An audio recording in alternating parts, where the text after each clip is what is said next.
আরে এটা আমার সঙ্গে কি হচ্ছে? আমার মাথা যন্ত্রণা করছে কেন? আরে বৌমা, এই দেখো তোমার ঘর। এইবার থালিতে পা রেখে জলদি করে ঘরের ভিতরে আসো।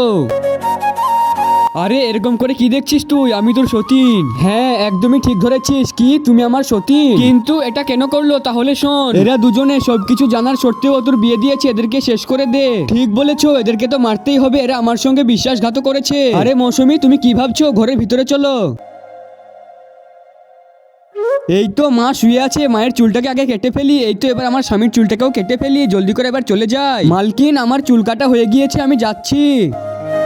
আরে মালকিন, এইবার তুমি দেখো ওদেরকে আমি কি অবস্থা করি। মালকিন, এই নাও চুল। মৌসুমী, এইবার তুই যা, ওদের দুজনকে একদম শেষ করে দে।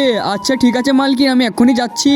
তার আগে বন্ধুরা, আমার এই ভিডিওটি দেখে যে লাইক আর সাবস্ক্রাইব না করবে তাদের মোবাইলটি যেন হাত থেকে পড়ে গিয়ে নষ্ট হয়ে যায়। আর যারা লাইক সাবস্ক্রাইব করে দেবে তাদের মা বাবা যেন অনেকদিন বেঁচে থাকে। তাড়াতাড়ি সবাই লাইক আর সাবস্ক্রাইবটা করে দাও। আরে বেটা, আমাদের সঙ্গে এটা কি হচ্ছে? আরে তিনজনই তো শেষ হয়ে যাবে। হা হা হা।